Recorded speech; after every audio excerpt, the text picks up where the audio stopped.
بەڕێز ئەحمەد عەبدڕەبا شۆڤەکاری ئابووری لە بەغداوە لەگەڵمانە سەبارەت بە دۆنگۆی بوونی بڕێکی زۆر پارەی ساختە کە ترسی خسۆتە ناو عێراقەوە. کاک ئەحمەد سوپاس بۆ ئامادەبوونی بەڕێستان.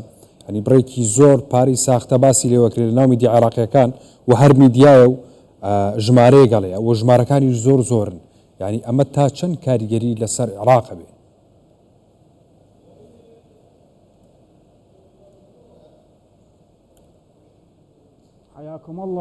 بەڵێ سڵاوتان لێبێ، زۆر سوپاس، جەژنتان پیرۆز بێت.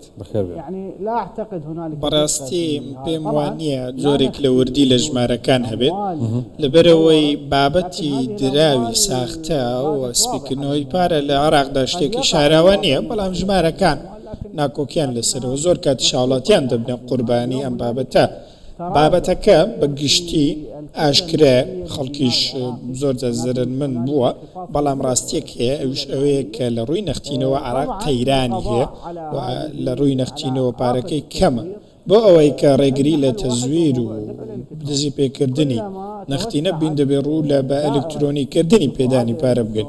تاکو ئێمە زیاتر پارەدان بە ئەلکترۆنی بکەین بۆ ئێمە باشترە و تەنانەت بابەتی پارەکردن یاخود پارەدارکردنی چاپی جراویش بە شێوەیەک ئەلکترۆنی بێت بۆ ئێمە باشترە.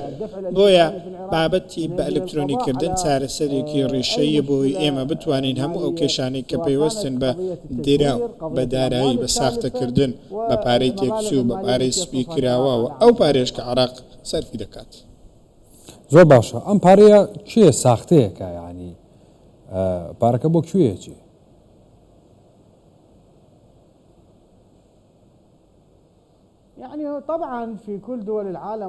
بەڵێ بەگشتی لە هەموو وڵاتی خەڵکانێکن کە سوودمەندن لە بابەتی ساختەکردن، بەڵام لە عێراقدا جۆرێک لە هەماهەنگی زۆر باشەیە لە نێوان هێزە ئەمنیەکان و هێزەکانی پێشمەرگە بەوەی بتوانن بە یەکجاری ڕێگری لەو باندانە بکەن کە فێڵ لە هاوڵاتیان دەکەن و خەریکی سپیکردنەوە و ساختەکردنی پارن. گرنگە هاوڵاتی خۆشی هۆشیاری هەبێت، ئاگداری ئەو جۆرە فرفێڵانە بێت. بابەتی ساختەکردن لە حاڵەتێکدا گەڕ ڕوو بدات گومانی تێدانە سەرەرێکی زۆری بۆ ئابووری عێراق دەبێت، لەبەرەوەی ئەو پارەیەکی ڕاستەقینە نییە، لە بەرامبەر ئەو ناڕاستەقینەیەش کاڵا دەکردرێت.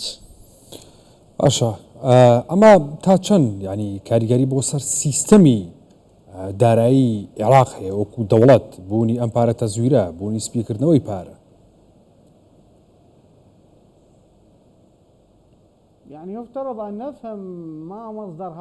دەبێ بزانین کە سەرچاوەی ئەو پارەیە لەکوێوێ بۆ ژمارە ڕاستەقینەیان چەندە؟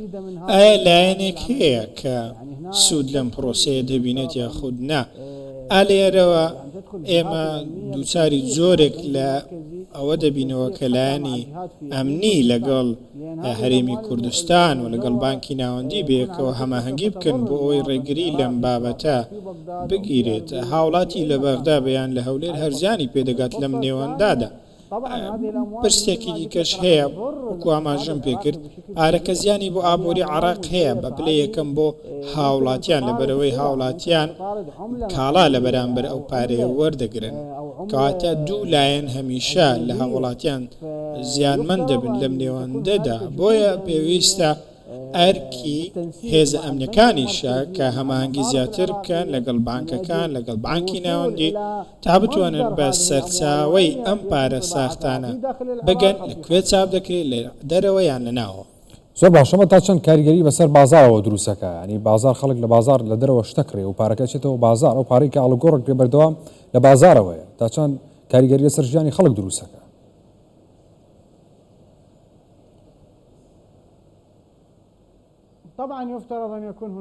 بێگومان پێویستە هاوڵاتیان خاوەنکاران ئاگداری ئەم زۆرە دراوانە بن، پشکنینیان بۆ بکەن. هەر پارەیەک لە هاوڵاتیەکەوە دێ یاخود لە شوێنێکەوە دێ دەبێ بە وردی پشکنینیان بۆ بکرێت. من بە دەرفەتی دەزانم داوای ئەوە بکەم کە پرۆژەی بە ئەلکترۆنیکردن زیاتر پەرەی پێ بدرێت. ئەم پرۆژەیە بە یەکجارەکی کۆتایی بەم بابەتە دەهێنێت و ئێمەش لەگەڵ چیرۆکی ئێمە و پارەی ساختە کۆتایی دێت تۆ بەر لە هەموو شتێک خۆت دەپارێزی لە پارەی ساختایە خود لە هەر زۆرە دراوێکی تێکسوکە کەڵکی نەمابێت بۆ ئەوی خۆت لە دزیکردنیش بپارێزی تەنانە تۆ ئێستا دەتوانی بڕێپارەیەکی زۆرت پێبێ لە هەر شوێنێک دزیت لێ بکرێت بەڵام ئەگەر ئەم پارەیە لەسەر کارتێکی ئەلکترۆنی بانکی بێت ناتوانێت ئەگەر کارتەکەش ببا ناتوانێت بکە لە بەرەوەی ژمارەی نهێنی هەیە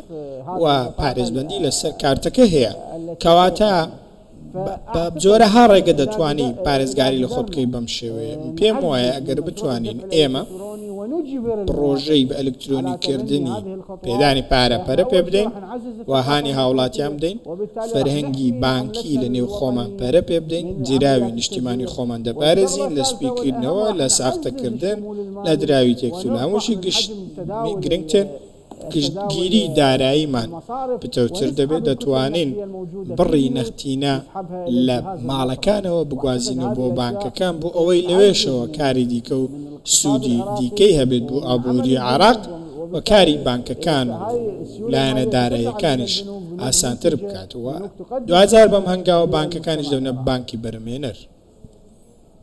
بەڵێ سپاس بۆ بەڕێز ئەحمەد عەبدڕەبە شرۆڤەکاری یابووری لە بەغداوە لەگەڵ مامی سپاس بامەدەبوونی بەڕێستان بەخێر.